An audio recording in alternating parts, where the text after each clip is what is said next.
Hello guys, வணக்கம் and welcome back to சிறப்பு media 2.0. நான் உங்கள் உதய். இந்த வீடியோவில் நம்ம எதை பற்றி பார்க்க போகிறோம் அப்படின்னு பார்த்தீங்கன்னா, பிக் பாஸ் சீசன் 9 8வது வாரத்துக்கான 5வது நாளுக்கான காலை நேர ஓட்டிங் முடிவுகளை தான் இந்த வீடியோவில் முழுசாக பார்க்க போகிறோம். ஸோ இந்த வீடியோ போகிறதுக்கு முன்னாடி நம்மளோட சேனலை சப்ஸ்கிரைப் பண்ணாதவங்க சப்ஸ்கிரைப் பண்ணிச்சுக்கோங்க. பக்கத்தில் ஒரு பெல் ஐக்கான் இருக்கும், அதையும் ப்ரெஸ் பண்ணி ஹாலில் போட்டுக்கோங்க. அப்போ தான் நாங்கள் அப்டேட் பண்ணுற ஒவ்வொரு வருஷமும் உங்களுக்கு நோட்டிஃபிகேஷன் வந்து சேரும். அதுதான் இந்த வீடியோவுக்கு குறைஞ்சபட்சம் ஒரு 1000 லைக்கான எதிர்பார்க்குறோம். ஸோ லைக்கை போடுங்க, வீடியோ பாருங்கள். வாங்க இன்று வீடியோக்கு நம்ம வந்து போகலாம். நம்பர் 1 பொசிஷனில் யார் இருக்காங்க அப்படின்னு பார்த்தீங்கன்னா, விக்ரம் அவர்கள் தான் வந்து இருந்துட்டு இருக்காங்க. ஸோ அவங்க வாங்கிய ஓட்டுங்களோட எண்ணிக்கை அப்படின்னு சொல்லி பார்க்கும்பொழுது 94,651 ஓட்டுகள் ஆகும். அண்ட் பர்சன்டேஜ் ஆஃப் ஓட்டிங்ஸ் அப்படின்னு சொல்லி பார்க்கும்பொழுது 16.09% வந்து இருந்துட்டுருக்காரு விக்ரம் அவர்கள். ஆக்சுவலாக இவர் நம்பர் 1 பொசிஷனில் பிடிச்சது மட்டும் இல்லாமல் 1,00,000 வாக்குகளை இன்னுமே கடக்கவே இல்லை. ஸோ அப்படின்னா என்ன அர்த்தம்? மக்கள் பெருசாக வந்து விருப்பம் தெரிவிக்கவே இல்லை, யாருக்குமே பெருசாக ஓட்டிங் போட மனசே வரல அப்படின்னு தான் அர்த்தம். ஸோ விக்ரம் அவர்கள் எப்போ வக்கரமாக மாறினாரோ அதுக்கப்புறம் தான் அவருக்கான வாக்குகள் அதிகமாக இருக்குது. ஸோ இதை பற்றி உங்களோட கருத்துக்கள் என்ன அப்படிங்கிறத கமெண்ட்ஸில் சொல்லுங்கள். 2வது பொசிஷனில் யார் இருக்காங்க அப்படின்னு பார்த்தீங்கன்னா, விஜே பார்வதி அவர்கள் தான் வந்து இருந்துட்டு இருக்காங்க. ஸோ அவங்க வாங்கிய ஓட்டுங்களோட எண்ணிக்கை அப்படின்னு சொல்லி பார்க்கும்பொழுது 77,436 ஓட்டுகளாகும். அண்ட் பர்சன்டேஜ் ஆஃப் ஓட்டிங்ஸ் அப்படின்னு சொல்லி பார்க்கும்பொழுது 13.16% வந்து இருந்துட்டு இருக்காங்க பார்வதி அவர்கள். ஆக்சுவலாக நேற்றுக்கு நடந்த சில சம்பவங்கள்லாம் வந்து பார்வதிக்கு நிறைய இடங்களில் வந்து பாசிட்டிவாக வந்து அமைஞ்சிருக்கு அப்படின்னு வந்து சொல்லலாம். ஸோ அதனால் நேற்றுக்கு ஒரு நாள் மட்டும் 1% எக்ஸ்ட்ராவே வந்து பார்த்திங்க அப்படின்னா வாக்குகளை வாங்கி குவிச்சிருக்காங்க அப்படின்னு வந்து சொல்லலாம். ஸோ அதுக்கடுத்து 3வது பொசிஷனில் யார் இருக்காங்க அப்படின்னு பார்த்தீங்கன்னா, திவ்யா கணேஷ் அவர்கள் தான் வந்து இருந்துகிட்ருக்காங்க. ஸோ அவங்க வாங்கிய ஓட்டுகளோட எண்ணிக்கை அப்படின்னு சொல்லி பார்க்கும்பொழுது 70,031 ஓட்டுகளாகும். அண்ட் பர்சன்டேஜ் ஆஃப் ஓட்டிங்ஸ் அப்படின்னு சொல்லி பார்க்கும்பொழுது 11.9% வந்து இருந்துகிட்ருக்காங்க திவ்யா கணேஷ் அவர்கள். ஸோ திவ்யா கணேஷை பற்றி நம்ம என்ன சொல்கிறது? ஒன்றும் இல்லை, அவ்வளோதான். ஃபஸ்ட்டு ஆரம்பிக்கும் போது எத்தனையோ விஷயங்கள் வந்து இருந்தது அவங்கள பற்றி பேசுகிறதுக்கு. பட் இந்த வாரத்தில் எதுவுமே இல்லை அப்படின்னு தான் வந்து சொல்லணும். ஸோ திவ்யா கணேஷை பொறுத்தவரையிலையும் நல்ல ஒரு ஆளாக உள்ளர வந்து இப்போ மொட்டை கடுதாசி எழுதுகிற அளவுக்கு கேவலமாக போயிருக்காங்க. அதுக்கடுத்த 4வது பொசிஷனில் கமருதீன் அவர்கள் வந்திருக்காங்க. ஸோ அவங்க வாங்கி ஓட்டுங்களோட எண்ணிக்கை அப்படின்னு சொல்லி பார்க்கும்பொழுது 68,179 ஓட்டுகள் வந்து வாங்கியிருக்காங்க. அண்ட் பர்சன்டேஜ் ஆஃப் ஓட்டிங்ஸ் அப்படின்னு சொல்லி பார்க்கும்பொழுது 11.59% இருந்துட்டுருக்காரு கமருதீன் அவர்கள். ஸோ கமருதீன் அவர்களுக்கு ஒரு 2 பலம் வந்து பார்த்திங்க அப்படின்னா இருக்குது. ஒன்று வந்து பாரு அவர்கள், இன்னொரு பக்கம் வந்து பார்த்திங்க அப்படின்னா நம்மளுடைய அரோரா அவர்கள். ஸோ நல்ல ஒரு பலத்தோடு வந்து பார்த்திங்க அப்படின்னா இந்த கேமை அணுகிறாரு. ஸோ அதனால் எல்லா பிரச்சனைகளும் தூக்கி 2 பக்கமும் போட்டுவிட்டு இவர் ஜாலியாக என்ஜாய் பண்ணுறது வேலையை வந்து பார்த்துட்ருக்காரு. 5வது பொசிஷனில் அமித் அவர்கள் வந்து இருக்காங்க. ஸோ அவங்க வாங்கிய ஓட்டுங்களோட எண்ணிக்கை அப்படின்னு சொல்லி பார்க்கும்பொழுது 44,686 ஓட்டுகளாகும். அண்ட் பர்சன்டேஜ் ஆஃப் ஓட்டிங்ஸ் அப்படின்னு சொல்லி பார்க்கும்பொழுது 7.59% இருந்துட்டுருக்காரு அமித் பார்கவ் அவர்கள். ஸோ இந்த மனுஷன் ஒரு நல்ல மனுஷன் தான், அதில் எந்த விதமான மாற்று கருத்துமே கிடையாது. பட் நேற்றுக்கு நடந்த சில விஷயங்கள் இவருக்கு நெகட்டிவாக மாறதுக்கான வாய்ப்புகள் வந்து இருக்குது. அண்ட் நிறைய பாசிட்டிவாக மாறதுக்கான வாய்ப்புகளும் இருக்குது. 6வது பொசிஷனில் யார் இருக்காங்க அப்படின்னு பார்த்தீங்கன்னா, ரம்யா ஜோ அவர்கள் வந்து இருக்காங்க. ஸோ அவங்க வாங்கிய ஓட்டுங்களோட எண்ணிக்கை அப்படின்னு சொல்லி பார்க்கும்பொழுது 39,777 ஓட்டுகளாகும். அண்ட் பர்சன்டேஜ் ஆஃப் ஓட்டிங்ஸ் அப்படின்னு சொல்லி பார்க்கும்பொழுது 6.76% வந்து இருக்காங்க நம்மளுடைய ரம்யா ஜோ அவர்கள். ஆக்சுவலாக பாருங்கள், வளர்ச்சினா இப்படி தாங்க இருக்கணும். ரம்யா ஜோ என்ன பண்ணிட்டாங்க அப்படின்னு கேட்குறீங்களே, ஏதோ பண்ணியிருக்காங்கங்க அவங்க. திடீர்னு கடைசி பொசிஷனில் இருந்து 6வது பொசிஷனுக்கு முன்னேறி வராங்க அப்படின்னா சாதாரணமாக நம்ம அவங்கள எடுத்துக்க கூடாது. ஸோ அப்படிப்பட்ட ஒரு ஆளாக ரம்யா ஜோ வந்து இருந்துகிட்ருக்காங்க. 7வது பொசிஷனில் அரோரா சிங்க்லர் அவர்கள் வந்திருக்காங்க. ஸோ அவங்க வாங்கிய ஓட்டுகளோட எண்ணிக்கை அப்படின்னு சொல்லி பார்க்கும்பொழுது 39,630 ஓட்டுகளாகும். அண்ட் பர்சன்டேஜ் ஆஃப் ஓட்டிங்ஸ் அப்படின்னு சொல்லி பார்க்கும்பொழுது 6.73% இருந்துகிட்ருக்காங்க அரோரா சிங்க்லர் அவர்கள். ஸோ அரோராவை பொறுத்தவரையிலும் ஒரு நல்ல பிளேயராக இப்போதைக்கு வளம் வந்துட்டுருக்காங்க. பட் இந்த வாரத்தை வந்து தாண்டணும். ரீசன் என்னென்னா, அவங்களும் டேஞ்சர் ஜோனில் வந்து இருந்துகிட்ருக்காங்க. ஸோ ஆரம்ப காலகட்டத்தில் ஓரளவுக்கு நல்ல ஜோனில் வந்து இருந்தாலும் இப்போது கொஞ்சம் டேஞ்சர் ஜோனில் வந்து இருக்காங்க அப்படின்னு வந்து சொல்லலாம்.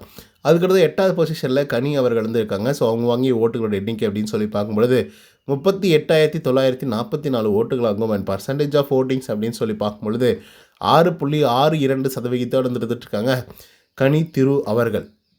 கனி ஒரு கன்னிங் கேம் வந்து விளையாடுவாங்க அப்படிங்கிறது உங்களுக்கு நல்லா தெரிஞ்சிருக்கும். பட் இருந்தாலும் மறுபடியும் வந்து பார்த்திங்கன்னா அந்த குரூப்பிசத்தை விட்டவே மாட்டேங்கிறாங்க. எங்கெல்லாம் வந்து அவங்களுடைய ஆளுகளுக்கு அடி விழுதோ அங்கெல்லாம் வந்து பார்த்திங்க அப்படின்னா கனி அவர்கள் வந்து இருக்காங்க.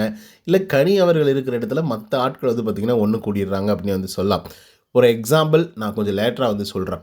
9வது பொசிஷனில் பிரஜன் அவங்க வாங்கிய ஓட்டுங்களோட எண்ணிக்கை 38,446 ஓட்டுகளாகும். அண்ட் பர்சன்டேஜ் ஆஃப் ஓட்டிங்ஸ் அப்படின்னு சொல்லி பார்க்கும்பொழுது 6.53% இருந்துகிட்ருக்காங்க நம்மளுடைய பிரஜன் அவர்கள். ஸோ பிரஜன் அவர்களுக்கு இந்த வாரம் ஒரு நல்ல வாரமாக அமைஞ்சிருக்கலாம். பட் அவருடைய இதை வந்து கெடுத்துக்கிட்டாரோ அப்படிங்கிற மாதிரி இருந்திருக்கு. ரீசன் என்ன அப்படின்னு பார்த்தீங்கன்னா, இந்த ப்ரொஃபஸராக பெருசாக அவர் நல்லா பண்ணல. ஒரே ஒரு தடவை மட்டும் அந்த திக்கு வாயை வந்து ட்ரை பண்ணியிருந்தாப்புல ஒரு நாள் மட்டும். ஸோ அதுக்கப்புறம் அது பெருசாக எலாபரேட் வந்து பண்ணல. பிரச்சனைகள் நிறைய வந்தும் பெருசாக ஸ்ட்ரிக்டாக இருக்கவும் முடியல. ஸ்ட்ரிக்டாகவும் இருக்கக்கூடாதுன்றத ரூல்ஸ். பட் இருந்தாலும் ஓரளவுக்காவது பண்ணியிருந்திருக்கலாம். 10வது பொசிஷனில் சாண்ட்ரா 38,355 வாக்குகள் வந்து வாங்கியிருக்காங்க. அண்ட் பர்சன்டேஜ் ஆஃப் ஓட்டிங்ஸ் அப்படின்னு சொல்லி பார்க்கும்பொழுது 6.53% இருந்துகிட்ருக்காங்க சாண்ட்ரா அவர்கள். ஸோ சாண்ட்ரா அவர்களும் பிரஜன் அவர்களும் ஒன்றாக வீட்டுக்கு போகிறதுக்கான வாய்ப்புகள் வந்து இருக்குது. ஏன்னா 2 பேரையும் ஒன்றா தானே கூப்பிட்டு வந்தாங்க. இப்போ ஒன்றாவே போங்க அப்படின்னு சொல்லி கூட அனுப்பிச்சி விட்டால் நல்லா தான் இருக்கும்.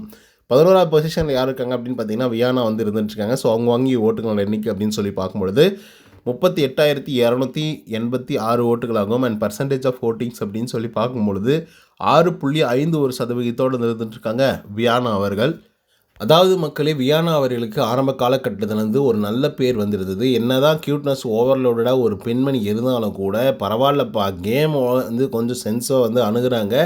அண்ட் நிறைய விஷயங்கள் வந்து புரியுது. மற்றவங்களுக்கெல்லாம் புரியாத விஷயமெல்லாம் இவங்களுக்கு புரியுது. இந்த கேமை எப்படி ப்ளே பண்ணணும், எப்படி ஸ்ட்ராட்டஜிக்கலாக இருக்கணும் அப்படின்றதெல்லாம் கிளியராக அவங்களுக்கு வந்து தெரியுது. அப்படின்ற மாதிரி நிறைய ஃபயர் விடப்பட்டிருந்தது. வியானா அவர்களுக்கு இப்படிப்பட்ட ஒரு தாட் இருக்குது, இப்படிப்பட்ட ஒரு பிளேயரு, நல்ல ஒரு பிளேயர், கண்டிப்பாக ஒரு நல்ல ஷைன் ஆகக்கூடிய ஒரு பிளேயராக இருப்பாங்க அப்படின்னு சொல்லி எல்லாரும் எதிர்பார்த்துட்டு இருந்தா, அக்கா இந்த வாரம் பண்ணக்கூடிய டார்ச்சரை வந்து தாங்க முடியாமல், எம்மா தாயே நீ வீட்டுக்கு போயிடுமா அப்படின்னு சொல்லி இதுக்கு முன்னாடி ஓட்டிங்ஸை போட்டுட்டு இருந்தவங்க கூட போடாமல் ரொம்ப ரொம்ப ரொம்ப ரொம்ப குறைவான வாக்குகளை வியானா அவர்கள் வாங்கி ஒன்றுத்துக்குமே வழி இல்லாமல் இப்போ வந்து பார்த்திங்க அப்படின்னா நின்றுட்டுருக்காங்க அப்படின்னு தான் வந்து சொல்லி ஆகணும். ஸோ இது எதுக்காக சொல்கிறேன் அப்படின்னு பார்த்தீங்கன்னா, வியானா அவர்கள் வந்து ரொம்ப ஒஸ்ட்டு த கோருங்க. முடியல. அண்ட் கனியை பற்றி நான் சொல்கிறேன் அப்படின்னு வந்து சொல்லியிருந்தேன் இல்லையா. கனி அவர்கள் வந்து பார்வதிக்கு ஏதாவது நடந்தாக்கா நடக்கட்டும் அப்படின்னு நினைப்பாங்க. அதுவே வந்து வேறு யாராவதுக்கு நடந்தாக்கா நடக்கக்கூடாது அப்படின்னு நினைப்பாங்க. ஏன்னா அவங்க கனி. ஓகே, குறிப்பாக சொல்லணும் அப்படின்னு பார்த்தீங்கன்னா, பார்வதியால் நேற்றுக்கு சமைக்க முடியல, அதனால் வந்து கமருதீன் ஹெல்ப் பண்ணும்போது அப்படியெல்லாம் ஹெல்ப் பண்ணக்கூடாதுன்னு சொன்ன கனி அவர்கள் நேற்றுக்கு வந்து அப்படியே பிளேட்டை மாற்றி, ஆனால் அவங்க சமைச்சாங்க, அது வேறு விஷயம். பட் மற்றவங்க சமைக்க வராங்க அப்படின்ற போது ஸ்டூடெண்ட்டை கூப்பிட்டுட்டு நான் சமைக்கிறேன் அப்படின்னு சொல்லி அமித் பார்கவ் சொல்லும்போது சரி ஓகே சமைச்சிக்கோங்க அப்படின்ற மாதிரி வந்து சொல்லியிருந்தாங்க. அண்ட் இன்னொரு முக்கியமான ஒரு இன்சிடெண்ட்டும் வந்து இருக்குது. அது என்ன அப்படின்னு பார்த்தீங்கன்னா, போர்டில் வந்து தப்பாக வந்து பார்வதியை பற்றியும் தர்மலிங்கம் சாரை பற்றி எழுதும்போதெல்லாம் யாருமே எதுவுமே வந்து கேட்கல. அதே கனியை வந்து தப்பாக எழுதும்போது மட்டும் ஏன் கனியை வந்து தப்பாக எழுதுறீங்க, அப்போல்லாம் எழுதக்கூடாது, அழிச்சு விடு, தப்பு சாரி கேளு அப்படின்னு சொல்லி விக்கல்ஸ் விக்ரம், சபரிநாதன், சுபி இவங்க எல்லாருமே வந்து பார்த்திங்கன்னா போய் முன்னெடுத்து நின்றாங்க. ஸோ இதிலேருந்து என்ன தெரியுது, அவங்களுக்குள்ளே அவங்க சப்போர்ட் பண்ணிக்கிறாங்க. இதே அந்த பசங்க வந்து போயிட்டு பார்வதியை பற்றி ஏன் தப்பாக எழுதுகிற, தர்மலிங்கத்தை பற்றி ஏன் எழுதுகிற, இதெல்லாம் தப்பு இல்லையா அப்படின்னு சொல்லி கேட்டிருந்தாங்கன்னா கரெக்டாக இருந்திருக்கும். அதுவே கனி அப்படின்றதுக்காக மட்டும் கேட்குறாங்களே தவிர மற்றபடிக்கு வேறு யாராக இருந்தாலும் போய் சாவுங்கடா அப்படின்னு சொல்லி விடுறாங்க. ஸோ அது that is called groupism. Okay மக்களே, இந்த வீடியோவில் நிறைய விஷயங்களை வந்து பார்த்துருந்தோம். அண்டு யாரெல்லாம் டான்சர் ஜோனில் இருக்காங்க அப்படிங்கிறத மட்டும் நான் சொல்லிடுறேன். ரம்யா ஜோ, அதுக்கப்புறம் அரோரா, கனி, பிரஜன், சாண்ட்ரா, வியானா 6 பேர் வந்து பார்த்திங்க அப்படின்னா டான்சர் ஜோனில் வந்து இருக்காங்க. இதுக்கு முன்னாடி சீசன்களில் இப்படியெல்லாம் வந்து இருந்ததே கிடையாது. ஒருத்தர் 2 பேர் டான்சர் ஜோனில் வந்து இருப்பாங்க, ரொம்ப குறைவான வாக்குகள் தான் வாங்கியிருப்பாங்க. அப்போ அது அக்செப்டபுளாக வந்து இருக்கும். அதில் ஈஸியாக ஒரு ஆளோ 2 ஆளோ தூக்குறதுக்கு ஈஸியாக இருந்துச்சு. பட் இப்போ என்னடான்னா 6 பேருமே அந்த மாதிரி இருந்தால் என்ன பண்ண முடியும் சொல்லுங்கள் பார்க்கலாம். இப்போ நீங்கள் சொல்லுங்கள், இந்த 6 பேரில் யார் எவிக்டாக வெளியே போனால் நல்லாயிருக்கும் அப்படிங்கிறத கமெண்ட்ஸில் வந்து பதிவு பண்ணுங்கள். இந்த வீடியோ உங்களுக்கு வந்து பிடிச்சிருந்தா லைக் அண்ட் சப்ஸ்கிரைப் பண்ண மறந்துடாதீங்க. இன்னொரு தவணை செய்கிறேன். Until then bye from Uday. நன்றி, வணக்கம்.